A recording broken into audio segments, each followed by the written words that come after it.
One choice. One moment. One love story. Welcome to When He Chose Her. Enjoy the story.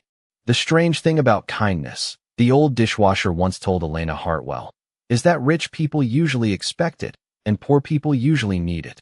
On a freezing Thursday night in downtown Chicago, Elena was about to discover how true that really was. Rain hammered against the glass windows of Whitmore Prime Steakhouse hard enough to blur the city lights outside into streaks of silver and gold. Inside, everything gleamed. Crystal chandeliers, walnut walls, jazz humming softly through hidden speakers. The kind of restaurant where men in tailored suits ordered 18-ounce dry-aged ribeyes without glancing at the price. Elena moved carefully between tables, balancing a tray of drinks against one shoulder, her black uniform crisp despite the 12-hour shift weighing on her feet. Table 12 needs another bottle of Napa Cab, her manager snapped while adjusting his tie in the reflection of a wine cabinet. Trevor Mills always looked nervous around wealthy customers, like one wrong fork placement might ruin his entire life. And smile more, Elena. These people spend money to feel important. Elena gave a small nod without answering. She had learned long ago that arguing with managers only made shifts longer. Outside, thunder rolled across the city. The dinner rush was finally slowing when the front door opened with a cold gust of rain and wind. Every head near the entrance turned for exactly 1 second before turning away again. The man standing there looked like trouble. Nobody wanted near expensive carpet. His charcoal coat was soaked through. Water dripped from gray hair onto worn leather boots. He looked somewhere in his late 50s, maybe early 60s, tall but slightly hunched from exhaustion. One sleeve carried a small tear near the wrist. A few customers exchanged uncomfortable glances. Trevor's face tightened instantly. "Oh no," he muttered under his breath. The older man stepped inside slowly, removing a pair of damp gloves. His eyes moved calmly across the restaurant. Sharp eyes, observant eyes. Not drunk, not confused, just tired.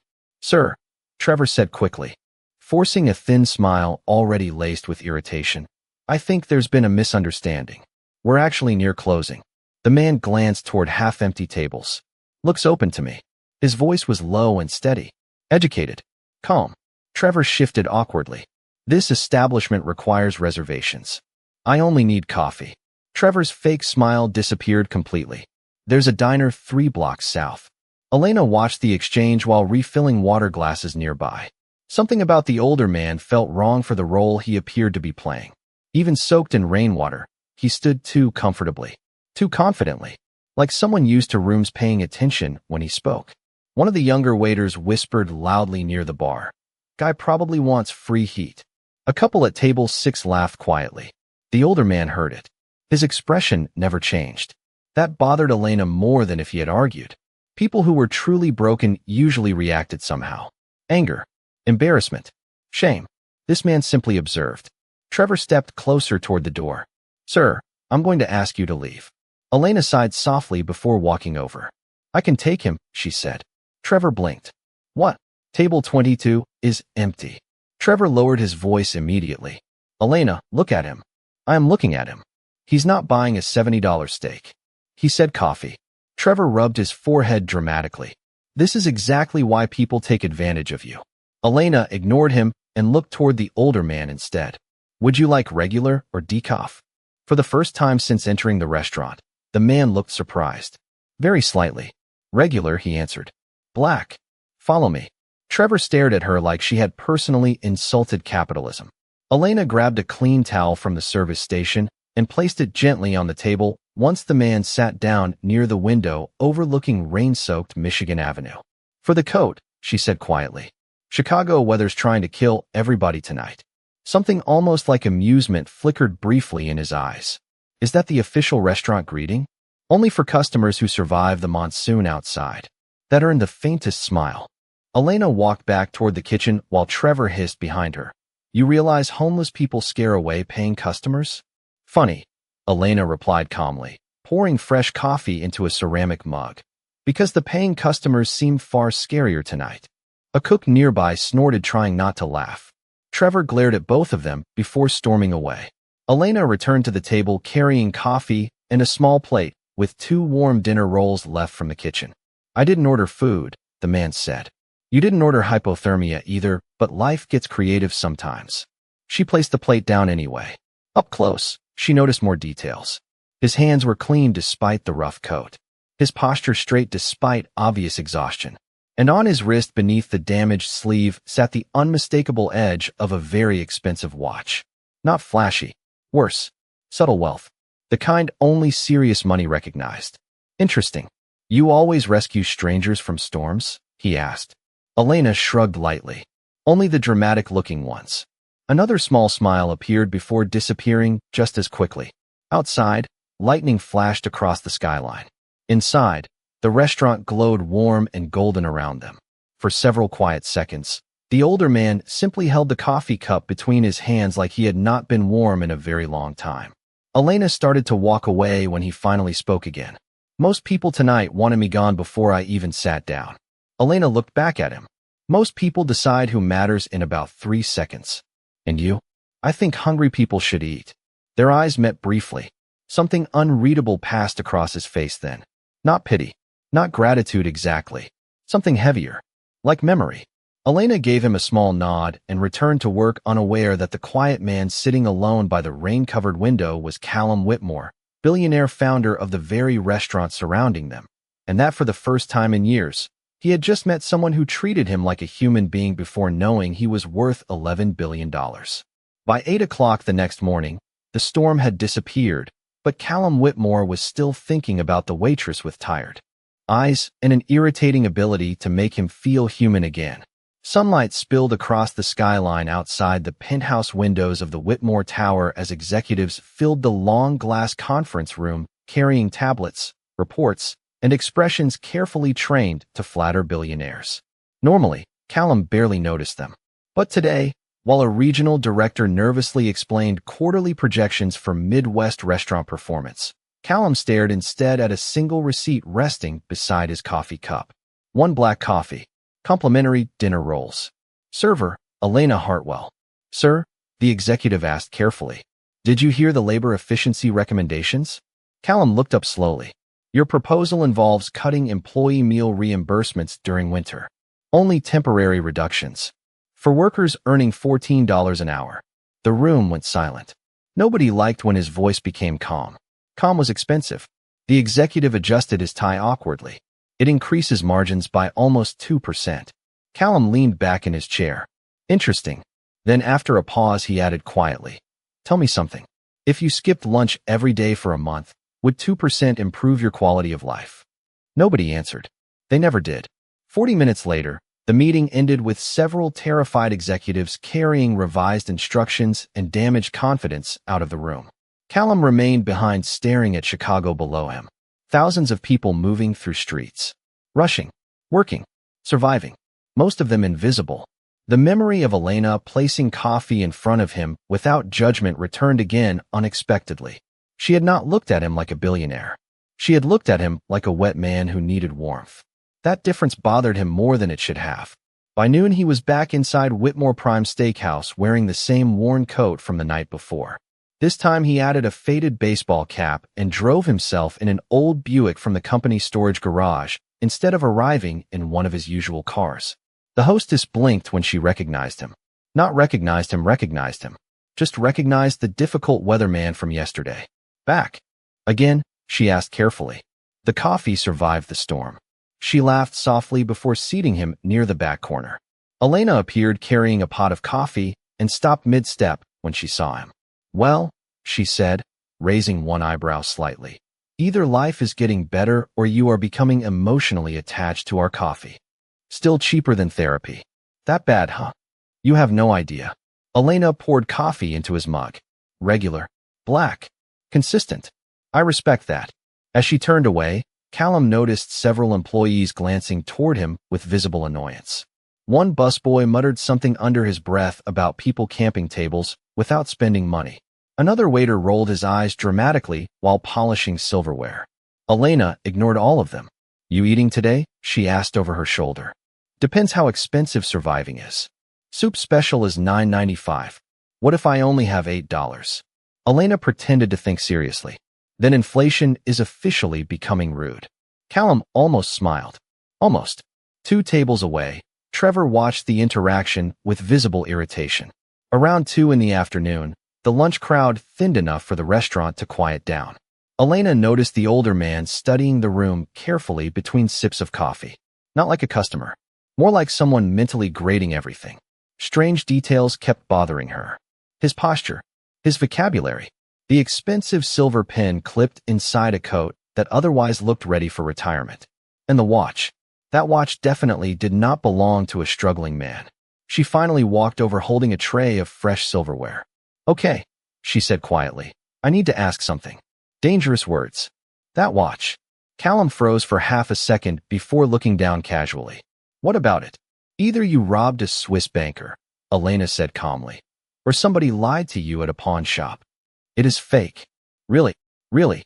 Elena leaned slightly closer, examining it. "Then whoever made that fake deserves prison time, because that is the nicest fake Patek Philippe I have ever seen." Callum nearly choked on his coffee. Elena folded her arms slowly. "See?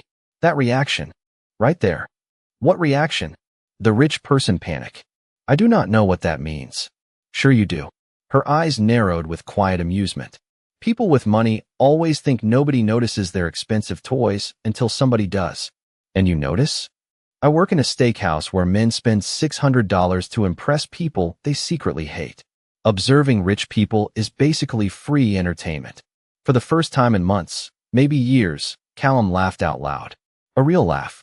Deep enough that nearby customers turned to look briefly. Elena blinked, surprised herself. The sound transformed him completely. Suddenly he looked younger. Lighter. Human. "There it is," she said softly. "What? Proof you are not secretly a serial killer. That was your leading theory? You sit alone for hours wearing a mysterious coat while staring out windows during thunderstorms. You tell me." Callum shook his head slowly, still smiling faintly. "You always talk to customers like this?" "Only the weird ones." "And I qualify?" Elena glanced at the watch again. "Extremely." Across the restaurant, Trevor noticed Callum laughing and immediately walked over suspiciously. "Everything all right here?" "Perfect," Callum answered calmly. "Your waitress just accused me of murder." Trevor looked horrified while Elena looked completely unimpressed. "Relax," she said. "I downgraded him to emotionally complicated." Trevor forced a nervous laugh before walking away confused. Callum watched Elena disappear briefly into the kitchen before quietly looking down into his coffee cup again. Strange. He had spent decades surrounded by people trained to impress him, flatter him, obey him. Yet somehow the only honest conversation he had enjoyed in years came from a waitress making fun of his fake story, an expensive watch inside his own restaurant. 3 days later, half the staff at Whitmore Prime had unofficially adopted the strange older customer as part of the furniture. The bartenders called him Coffee Coat behind his back. One hostess called him Rain Man. Trevor simply called him a problem. But Elena noticed something nobody else did. Every single time another customer or employee acted rude towards someone weaker than them, the older man quietly watched. Not casually, carefully, like he was collecting evidence nobody knew existed. Friday evening arrived wrapped in freezing wind sharp enough to cut through coats along Michigan Avenue. Inside the restaurant, the energy buzzed louder than usual. A professional basketball player occupied the private wine room. 2 tech investors argued near the bar over cryptocurrency. Somewhere in the kitchen, somebody dropped an entire tray of plates and shouted words that definitely violated restaurant policy. Elena balanced 3 steaks on a tray while weaving through crowded tables with practiced precision. "Table 16 wants more truffle butter," Trevor barked. "Table 9 says their asparagus is cold." "That is because Table 9 spent 20 minutes taking pictures of it first," Elena replied without slowing down.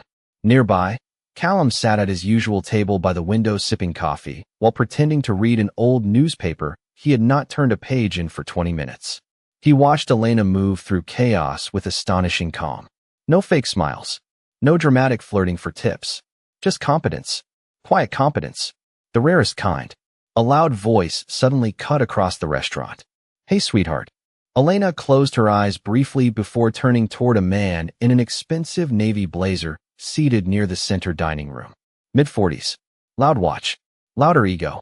The kind of customer who snapped fingers at waitstaff because saying "excuse me" required emotional maturity. "Can I help you?" Elena asked professionally. I asked for sparkling water 15 minutes ago. You asked 4 minutes ago, Elena corrected gently. The man frowned immediately. Rich people hated accurate timelines. You calling me a liar? No, sir. I am calling clocks reliable. Two nearby customers laughed quietly into their wine glasses. The man's face tightened. You know, he said loudly enough for nearby tables to hear. Service in this country used to mean something. Elena remained calm. And basic manners used to be free. Callum lowered his newspaper slightly, hiding what looked suspiciously like amusement. The customer scoffed dramatically. This place is getting impossible. First homeless people sitting around all week. He gestured carelessly toward Callum without looking directly at him. Now waitresses with attitude. Several heads turned toward the corner table. Elena's expression changed instantly. Not angry exactly. Colder than that. He is a paying customer. For coffee. Still counts. Not in a place like this. Callum watched silently while the restaurant atmosphere tightened around them. Most employees avoided eye contact completely. Nobody wanted conflict near high-paying guests. Trevor appeared almost immediately, wearing the expression of a man spiritually exhausted by lawsuits. Sir, I am sure we can resolve this. The customer pointed toward Callum again. Why is he even allowed here? He looks like he sleeps in parking garages. The room quieted. Elena set her tray down slowly. Actually, she said calmly, he looks like somebody trying to drink coffee in peace. Trevor shot her a warning glance sharp enough to slice bread. Elena. But she kept going. And unless the restaurant recently banned tired people, I think he is allowed to exist here. A hostess near the entrance physically turned away, trying not to laugh. The customer leaned back in disbelief. Are you seriously defending him? Elena folded her arms lightly. I am defending basic decency. It is becoming a part-time job around here. Callum stared at her quietly across the restaurant. Strange feeling. Heavy feeling. Nobody had defended him without calculation in a very long time. Especially not publicly. Trevor forced an awkward smile. Sir, your dessert tonight will be complimentary. Elena looked horrified. You are rewarding him? Trevor lowered his voice furiously. You are suspended for the rest of the evening. Go home. Silence dropped over the room. Elena blinked once. Then twice. She looked tired suddenly. Not defeated. Just tired in a deeper way. Like this was not new. Okay, she said softly. No arguing. No dramatic speech. She untied her apron slowly while several employees avoided looking at her entirely. The customer smirked into his wine glass, already victorious. Callum watched Elena place the folded apron carefully beside the register before walking toward the employee hallway. As she passed his table, she paused briefly. Sorry your coffee came with dinner theater tonight, she said quietly. I have had worse meals. That earned the faintest smile from her before she disappeared through the back door. 5 minutes later, Callum rose from his seat calmly. Trevor rushed over immediately. Sir, I apologize for all that. Do you? Trevor hesitated. Of course. Interesting. Callum placed several bills beneath his coffee cup. Because from where I was sitting, one person protected dignity tonight. Trevor shifted nervously. Sir, Elena can be difficult. No. Callum looked toward the hallway where she disappeared. She is honest. Your restaurant just forgot the difference. Outside, freezing wind swept through the city streets carrying loose snow across glowing sidewalks. Elena sat alone at a bus stop 3 blocks away, wrapped in her coat, staring down at traffic moving through downtown Chicago. Her shoulders trembled slightly from cold exhaustion. A familiar old Buick slowly pulled up beside the curb. The passenger window rolled down. You know, Callum said quietly from inside the car, for someone suspended from work, you still defended a complete stranger pretty aggressively. Elena gave a tired laugh without looking at him. Yeah, terrible survival instinct. Snow drifted softly through the yellow streetlights around them, while Callum studied her face carefully for a moment before speaking again. Get in, he said gently.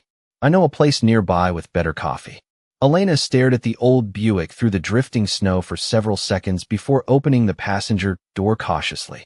The inside of the car smelled faintly like cedarwood and black coffee. Strange combination. Warm though. Very warm.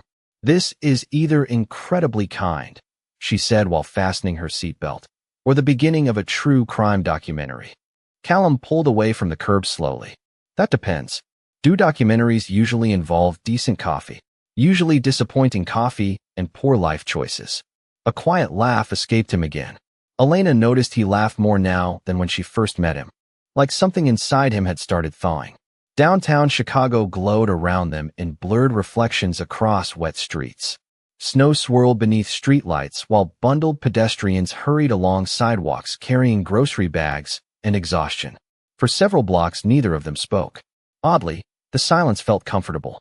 Not awkward, just tired. Human. Finally, Elena glanced sideways at him. So where exactly does a mysterious Rain Man take suspended waitresses at 10:30 on a Friday night? You ask dangerous questions. You avoid simple answers. Fair point. He signaled right onto a quieter street lined with old brick buildings and small neon signs. There is a diner nearby. Elena blinked slowly. You are cheating on my restaurant. Your restaurant fired you temporarily. I needed emotional support pancakes. 5 minutes later, they stepped into Rosie's Grill, a tiny 24-hour diner glowing with yellow lights and smelling like bacon grease and cinnamon. The kind of place where truck drivers drank coffee beside college students at midnight without anyone pretending to impress anybody. An elderly waitress named Marge waved immediately from behind the register. Well, look at you, she called toward Callum. You finally brought somebody. Elena froze mid-step. You come here often? Apparently enough to develop a reputation. Marge looked Elena up and down approvingly. Pretty too. Good for you. We are not dating, Elena said instantly. That response sounded suspiciously defensive, Marge replied while grabbing menus. Callum looked dangerously close to smiling again. They slid into a booth near the back window while snow tapped softly against the glass outside.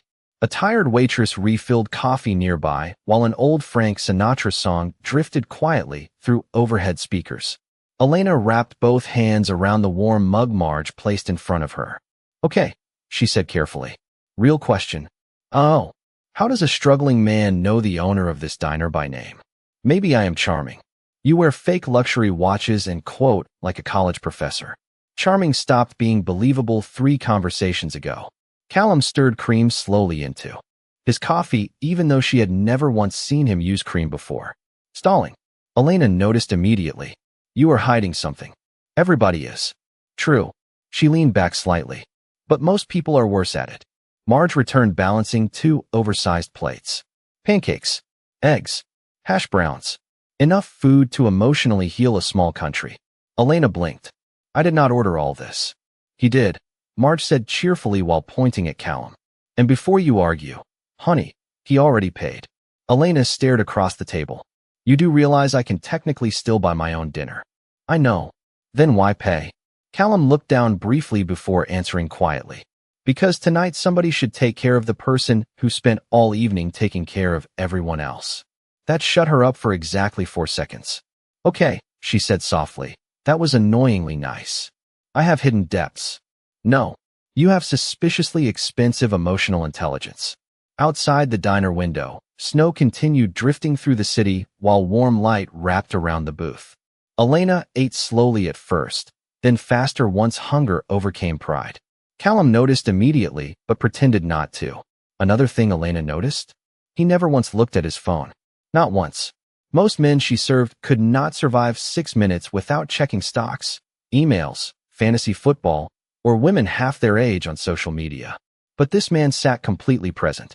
Listening. Watching. Like conversation itself still mattered. So, Callum said eventually, why waitressing? Elena shrugged lightly while cutting pancakes. Bills.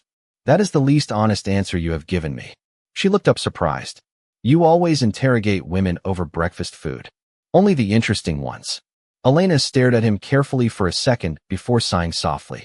I was studying psychology at Northwestern. That is not easy to get into. No, what happened? She traced one finger along the coffee mug silently before answering. My dad got sick. Heart condition. Insurance fought everything. Tuition disappeared. Then savings disappeared. Then time disappeared. Her voice remained calm, but quieter now. So I took night shifts. Callum watched her carefully beneath the soft diner lights. No self-pity. No dramatic sadness.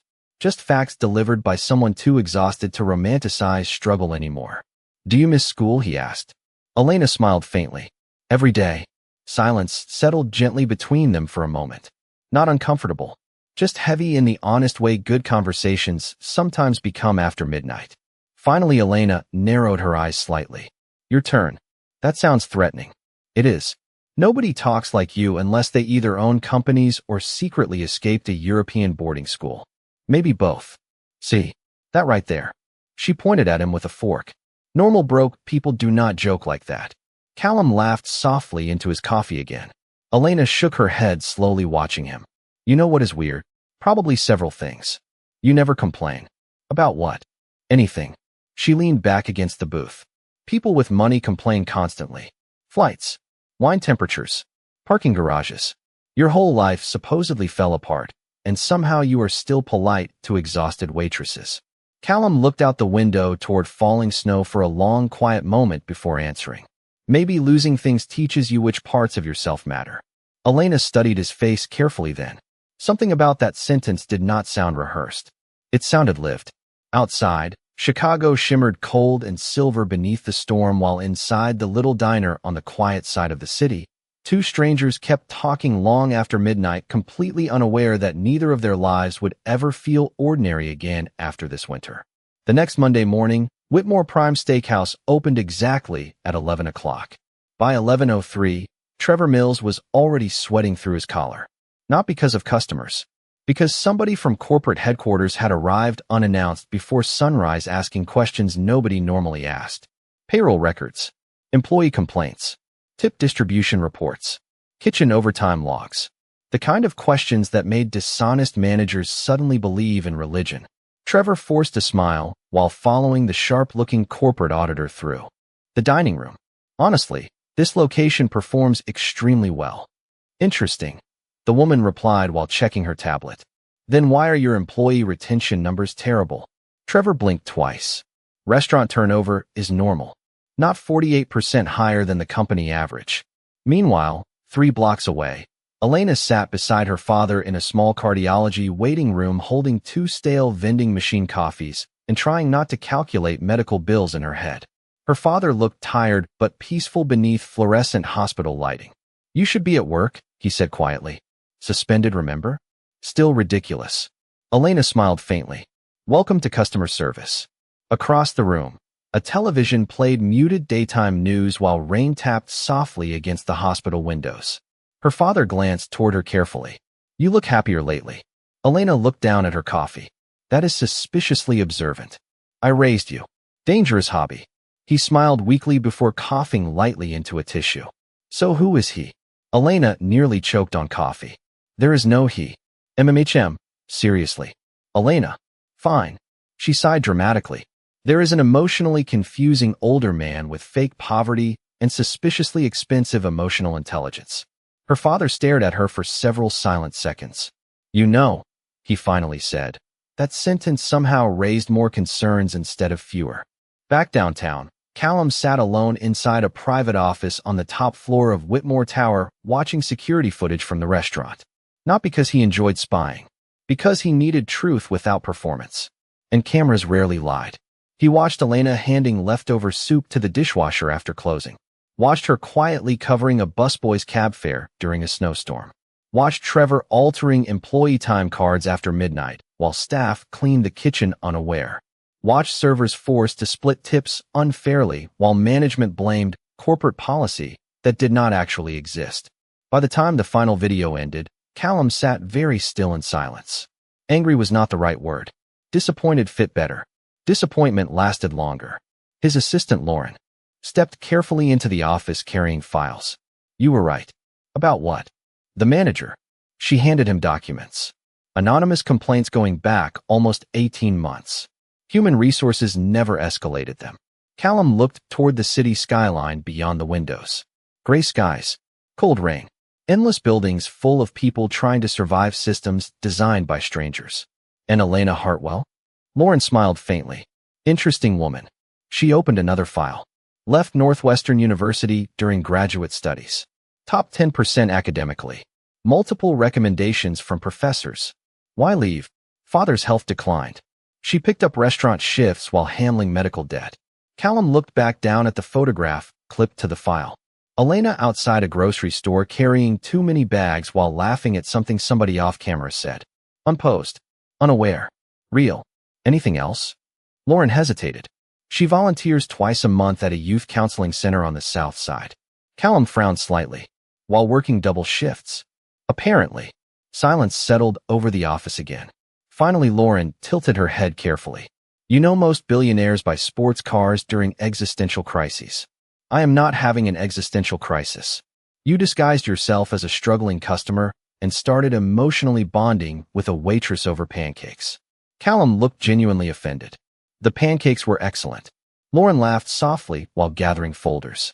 Just saying. You seem different lately. After she left, Callum remained staring at the city below him again. Different. Strange word. He had spent decades building restaurants designed to impress wealthy people. Imported marble. Sommelier programs. Michelin stars. Yet somehow the most honest thing connected to his company was a tired waitress who kept giving away free soup to employees making minimum wage. That realization sat heavy in his chest all afternoon. Around 7 that evening, Callum parked the old Buick half a block from Whitmore Prime and walked through freezing rain toward the glowing restaurant entrance again. The hostess brightened slightly when she saw him now. Familiarity had replaced suspicion. Welcome back, she said. Your waitress survived suspension. I was hoping. Elena spotted him immediately from across the dining room, carrying a tray of drinks. Her expression changed before she could hide it. Relief. Tiny. Fast. Real. Well, she said, approaching the table. Look who escaped witness protection. I missed the coffee. Liar. The pancakes too. Closer to believable. She poured fresh coffee into his cup while studying him carefully. You okay? Callum looked mildly surprised. Why? You have the face people make right before they either quit their jobs or buy boats. He stared at her for one long second before unexpectedly laughing again. Elena shook her head slowly, smiling despite herself. There it is. What? That laugh. She placed the coffee pot down gently. You do not do it enough. Around them, the restaurant buzzed with expensive conversations and polished silverware. But somehow the small corner by the window felt separate from all of it now. Quieter. Warmer. Human. Callum looked up at Elena standing beneath the golden restaurant lights and realized something deeply inconvenient. Somewhere between storms, pancakes, fake stories, and late-night coffee, he had stopped pretending this experiment was only about the restaurant anymore. The following Thursday began with sunshine for the first time in nearly 2 weeks, and somehow Chicago looked almost unfamiliar without rain sliding down every window. Elena arrived at Whitmore Prime 20 minutes early, carrying her usual gas station coffee and wearing the expression of someone emotionally preparing for battle. She pushed through the employee entrance, expecting Trevor to ambush her immediately about professional conduct or customer sensitivity. Instead, the kitchen was strangely quiet. Too quiet. Cooks whispered near prep stations. Servers stood clustered around the espresso machine, pretending not to stare toward Trevor's office. Elena slowed. Okay, she said cautiously. Who died? One of the bartenders looked up. Trevor has been inside his office for an hour with corporate. Elena blinked. Corporate never comes here before noon. Exactly. Another. Server leaned closer, lowering her voice dramatically. And apparently, they brought lawyers. Elena nearly spit out her coffee, laughing. You people gossip faster than middle schoolers. But even she felt the tension thickening the air. Something was happening. Nobody knew what yet. At exactly 11:15, Trevor emerged from his office looking like a man who had recently received terrible news from both his accountant and his priest. His tie hung crooked. Tiny sweat stains darkened his collar despite the winter weather. He immediately spotted Elena. Hartwell. Office. Now. Several employees winced sympathetically. Elena sighed. If this is about me emotionally damaging another rich customer, I would like legal representation. Trevor did not laugh. That alone worried her. Inside the office, 2 unfamiliar people sat beside stacks of paperwork and open laptops. One woman wore a charcoal suit sharp enough to cut glass. The man beside her typed without looking up. Trevor shut the door carefully behind Elena. Miss Hartwell, the woman said calmly, please sit down. Elena remained standing. That sentence usually ends badly. The woman almost smiled. I am Dana Mercer from Whitmore Corporate Operations. Elena immediately looked toward Trevor. You called corporate because I defended a customer? Trevor rubbed both temples. This is not about that. Then why does everybody look like they survived a hostage negotiation? Dana folded her hands calmly across the desk. Miss Hartwell, we have been reviewing internal reports involving labor policy violations at this location. Elena blinked once slowly. Oh. Trevor stared at the carpet. Dana continued. Specifically wage discrepancies, unauthorized tip redistribution, manipulated overtime reporting, and multiple employee complaints that were never processed correctly. Elena looked toward Trevor again. Wow. Trevor finally snapped defensively. Everybody adjusts numbers sometimes. That sounded extremely illegal. Elena replied instantly. Dana cleared her throat professionally before either of them continued. We also discovered several employees financially assisting co-workers from personal income due to unpaid compensation issues. Elena crossed her arms slowly. And according to witness statements, you were one of those employees. Elena shrugged lightly. People needed help. Dana studied her carefully for a moment. Most employees protect themselves first. Most employees are exhausted. Silence settled briefly inside the office. Finally, Dana closed one folder neatly. Mr. Mills is being placed on administrative leave effective immediately pending further investigation. Trevor's face drained completely. Elena actually looked uncomfortable. Not triumphant. Just uncomfortable. Look, she said carefully, he can be a jerk, but he stole from staff, Dana interrupted quietly. For over a year. Trevor opened his mouth defensively, then closed it again. Nothing useful remained to say. 20 minutes later, the entire restaurant stood frozen as Trevor walked through the dining room, carrying a cardboard box filled with framed certificates, stress snacks, and one aggressively unnecessary motivational desk sculpture. Nobody spoke. A dishwasher quietly whispered, "That feels symbolic somehow." Elena elbowed him lightly, trying not to smile. Near the front entrance, Dana addressed the remaining employees calmly. Until further notice, temporary management support will arrive from headquarters tomorrow morning. Murmurs spread instantly through the restaurant. Corporate managers were legendary in the worst ways possible. Elena already felt a migraine forming. Meanwhile, Callum sat 3 blocks away inside Whitmore Tower pretending to focus on financial reports while secretly checking restaurant security updates every 15 minutes like a teenager with emotional problems. Lauren walked into his office carrying fresh files and one dangerously observant expression. You are doing it again. Doing what? Looking at the restaurant cameras instead of billion-dollar merger proposals. Callum did not bother denying it. Lauren sat across from him slowly. You know you could simply tell her the truth. Absolutely not. Why? Because then every conversation changes. Lauren tilted her head thoughtfully. Maybe. Or maybe she is exactly the kind of person who would not care.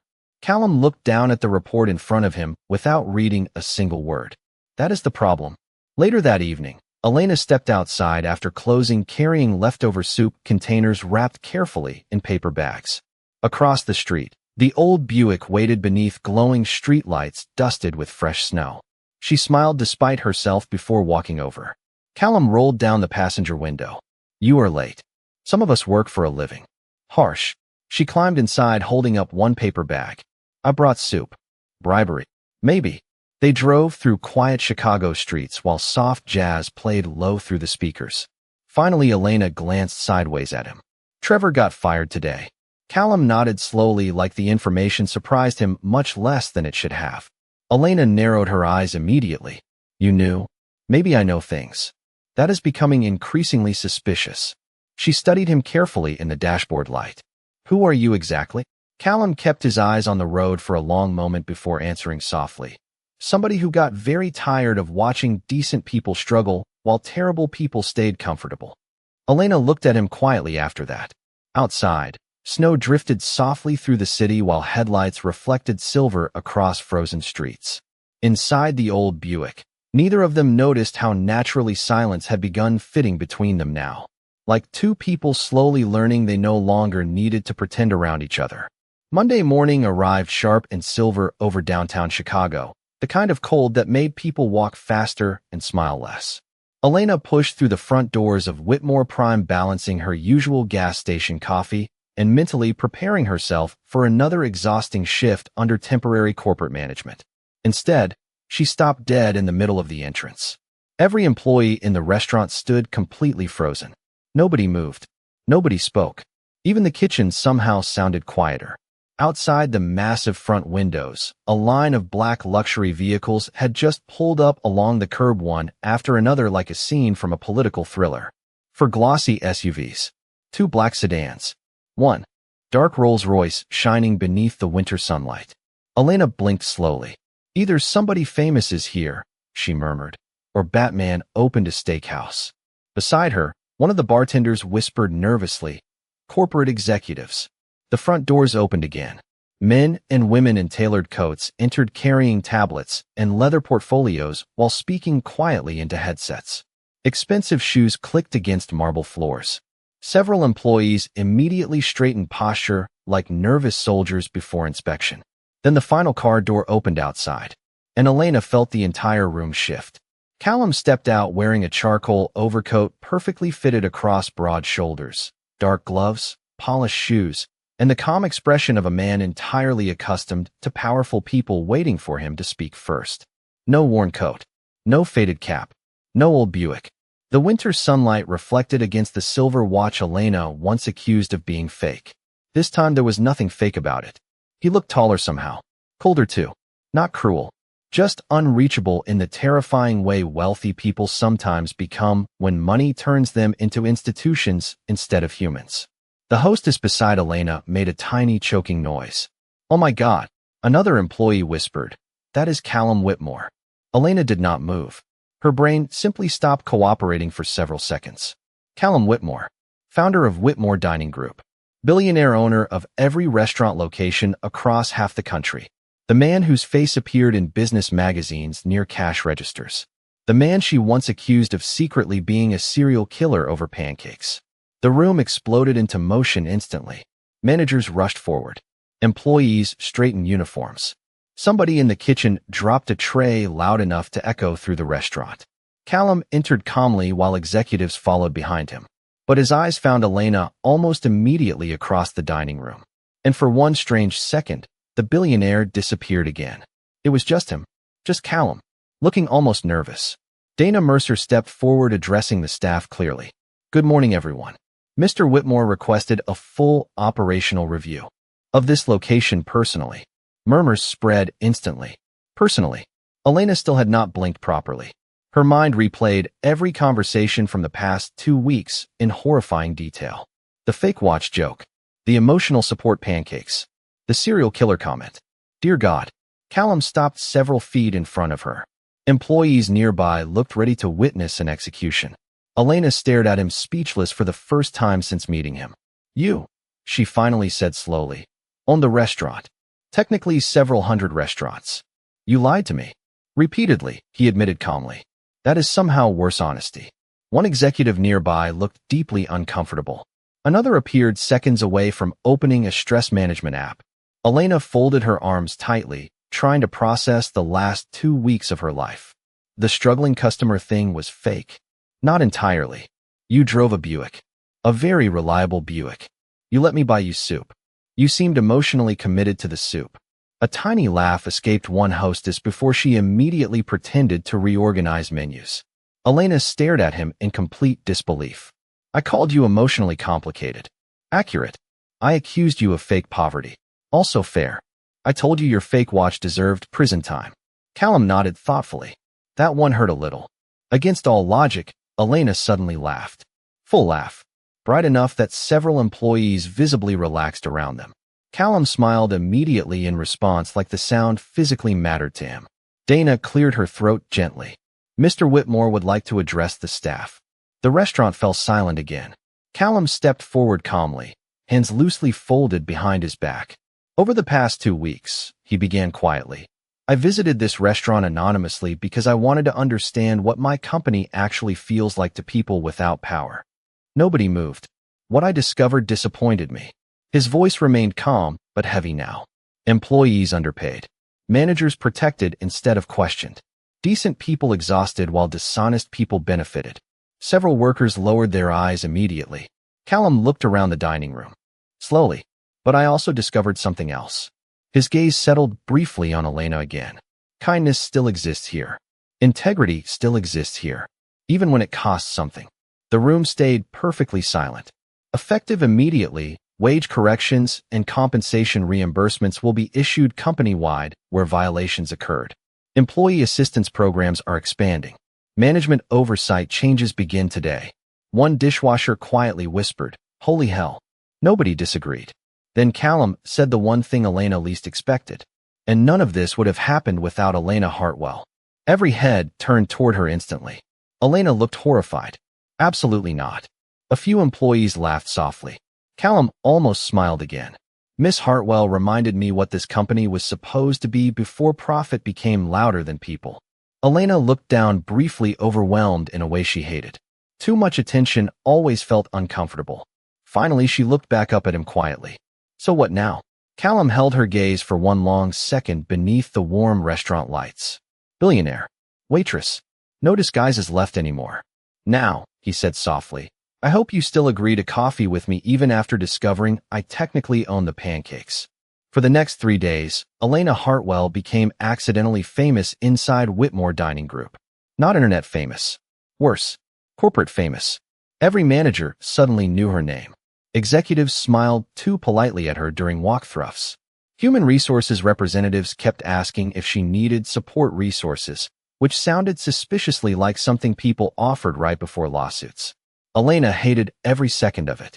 This is your fault, she told Callum Thursday evening while carrying coffee toward his usual table by the window.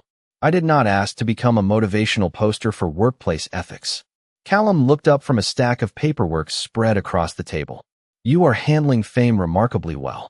Yesterday somebody from accounting offered me herbal tea and called me inspiring. Terrifying. Exactly. Outside, snow drifted softly through downtown Chicago while the restaurant glowed warm against the winter dark. Business had actually improved since the corporate changes. Employees smiled more. Kitchen staff laughed again. Tips mysteriously increased once management stopped quietly stealing from everyone. Funny how honesty improved morale. Elena placed coffee in front of Callum before noticing the paperwork covering the table. Financial reports. Employee surveys. Restaurant redesign plans. You work too much, she muttered. I own too many restaurants. Whose fault is that? Aggressive capitalism, probably. She laughed softly while sliding into the booth across from him during her break. Something about sitting with him no longer felt strange now. Dangerous maybe, but natural. Callum studied her quietly over the rim of his coffee cup. No makeup tonight beyond exhaustion and winter air touching her cheeks pink. Hair loosely tied back after a double shift. Still beautiful in the devastating way real people sometimes are when they stop trying so hard. You are staring, Elena said without looking up from the menu. You noticed? Hard not to. Billionaires stare professionally. I am considering a promotion into amateur staring. Benefits package? Undetermined. She smiled despite herself. Then her expression shifted when she noticed another folder sitting near his elbow. Her name rested across the top. Elena immediately narrowed her eyes. Why is there paperwork about me? Because I have a proposition. That sentence usually creates documentaries. Callum slid the folder toward her slowly. Elena opened it cautiously then blinked hard. Director of Employee Experience. Full salary. Benefits. Tuition reimbursement program oversight. Staff advocacy initiatives. A number near the bottom made her physically sit back against the booth. This salary is insane. It is competitive. For astronauts maybe. Callum leaned forward slightly. You understand employees better than half my executive team. Elena stared down at the offer silently while restaurant lights reflected softly against the paper. Somewhere nearby glasses clinked. Jazz drifted through the speakers. Her heartbeat suddenly sounded much louder than the dining room. No, she said quietly. Callum blinked once. No, you rejected a 6-figure executive position in under 14 seconds. 15 technically. He stared at her carefully. Why? Elena closed the folder gently before answering. Because I do not want charity. This is not charity. It feels personal. It is personal. Silence settled instantly between them. Honest silence. Dangerous silence. Callum looked away briefly toward the snow beyond the windows before speaking again, quieter this time. You changed things here, Elena. That does not mean I deserve special treatment. You deserve opportunity. Because you like me? He held her gaze now. Partly because I trust you. That landed somewhere deep enough to scare her slightly. Elena looked down at the untouched coffee in front of her. You barely know me. I know you gave free food to dishwashers while struggling to pay medical bills yourself. His voice stayed calm. I know you defended a stranger everybody else dismissed. I know exhausted people still feel safe around you. He paused briefly. And I know you are wasting your intelligence carrying steak plates for customers who think kindness is weakness. Elena swallowed hard, looking away toward the softly glowing city outside. Nobody had spoken to her like that in years. Not with pity. With respect. That difference mattered. You really believe I could do this job? She asked finally. I think you already have been doing it unofficially. Before Elena could answer, a young busboy rushed nervously toward their table carrying his phone. Miss Hartwell, he said breathlessly, your dad's hospital called. Elena stood instantly, blood draining from her face. What happened? I do not know. They said call immediately. Within seconds, Callum was already on his feet reaching for his coat. Come on. You do not need to, Elena. Something in his voice stopped the argument before it started. 20 minutes later, the old Buick slid through downtown traffic towards St. Mary's Hospital while snow scattered beneath headlights. Elena sat rigid in the passenger seat, gripping her phone tightly after finally speaking with the nurse. Stable. Her father was stable. Minor complications. During observation. Nothing life-threatening. But fear still lingered in her chest, shaking quietly beneath adrenaline. Callum drove one-handed while the other rested loosely near the gearshift beside her. Not touching. Just there. Present. I hate hospitals, Elena whispered eventually. Most people do. Everything smells like fear and hand sanitizer. That earned the faintest smile from him. Accurate. She laughed weakly before suddenly covering her face with both hands. Exhaustion finally catching up. Stress. Bills. Work. Emotions she no longer understood. Without speaking, Callum gently pulled the car into an empty parking area overlooking Lake Michigan. Snow drifted softly around them beneath city lights reflecting silver across dark frozen water. For several quiet moments, neither of them spoke. Then Elena felt something warm settle carefully over her shoulders. His coat. She looked up surprised. You are freezing now. Occupational hazard. Callum. Keep it. His voice stayed soft. You spend too much time taking care of everybody else. Elena stared at him in the dim dashboard light then. Really stared. No disguise anymore. No fake stories.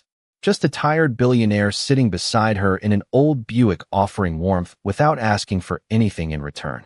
And suddenly, terrifyingly, she realized the dangerous part was no longer whether she trusted him. The dangerous part was how much she already did.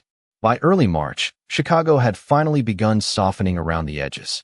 Snow still lingered in dirty piles near sidewalks, but sunlight stayed longer now. People smiled slightly more.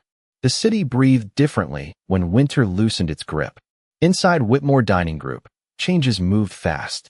Employee meal programs expanded. Overtime policies were corrected. Managers suddenly treated dishwashers like human beings instead of background furniture. And somehow, against all logic, Elena Hartwell now occupied a glass office 3 floors above the executive boardroom twice a week while still working occasional restaurant shifts because, according to her, wearing blazers for 5 consecutive days damages the soul. Callum learned quickly that giving Elena authority was both the best and most terrifying decision he had made in years. She challenged executives openly during meetings. She corrected numbers without fear. She once told a regional director that his employee morale strategy sounded like a hostage letter written by accountants.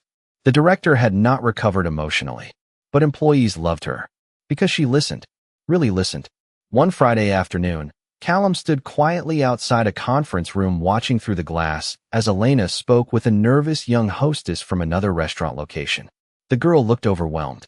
Elena simply handed her coffee, sat beside her instead of across from her, and listened carefully while the girl spoke. No performance. No corporate language. Just kindness. Lauren stepped beside Callum, holding a tablet against her chest. You are staring again. I am observing leadership. You are emotionally attached, and everybody knows it. Callum ignored that completely, mostly because it was accurate. That evening, after meetings finally ended, Elena walked out of Whitmore Tower carrying her heels in one hand and exhaustion in the other. The Chicago River shimmered beneath sunset light, while cold spring air drifted between buildings. A familiar old Buick waited beside the curb. Elena smiled immediately. You still drive this thing? She asked, climbing inside. It has character. It has several mechanical warnings. Same thing. She laughed softly while fastening her seatbelt. For a few quiet minutes they drove through the city without destination. Music played low through the speakers. Warm light spilled across downtown streets. Comfortable silence filled the space between them now, with none of the uncertainty that existed weeks earlier. Finally, Elena looked toward him carefully. You know what still bothers me? The Buick? You let me think you were broke. Temporarily misunderstood. You ate free dinner rolls from me. Excellent dinner rolls. She shook her head, smiling. I cannot decide if that was manipulative or weirdly adorable. Probably both. They eventually stopped near the lakefront where wind rolled softly across dark water beneath the evening skyline. Callum turned off the engine, but neither of them moved to leave. The city glowed around them, silver and gold against the coming night. Elena leaned back quietly against the seat. My dad asked about you again. Should I be concerned? He said any man willing to drive through Chicago winter traffic for hospital visits is either deeply kind or clinically insane. Did he reach a conclusion? Still investigating. That earned a soft laugh from him. Then silence returned again. But not empty silence. Full silence. The kind that only exists when two people stop needing to impress each other.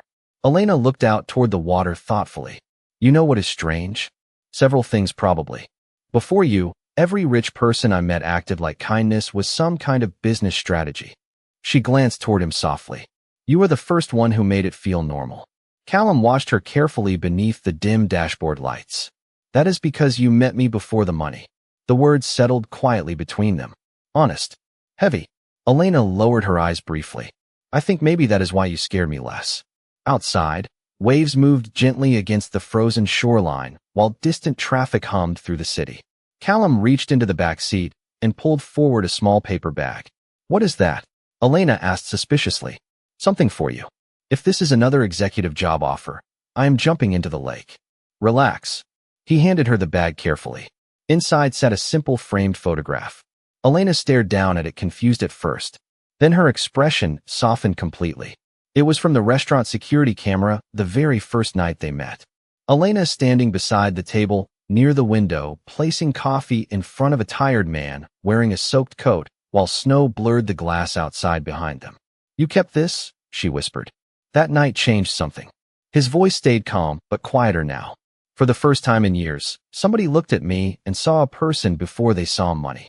Elena looked down at the photo again, then slowly back at him. The billionaire. The strange customer. The man who drove old cars and listened carefully and remembered. Small things nobody else noticed. Callum, she said softly. What terrified you so much about telling me who you really were? He looked out toward the city lights reflecting across the water before answering. Because once people know what I own, they usually stop seeing me clearly. Elena held his gaze steadily then. I saw you clearly when you were wearing that awful coat and stealing free bread. A quiet laugh escaped him. Then something shifted between them. Small, gentle, final.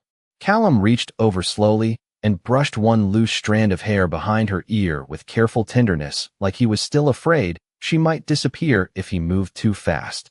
Elena did not pull away. Her eyes softened instead. Good thing, she whispered, smiling faintly. I apparently like emotionally complicated customers. Callum smiled fully then.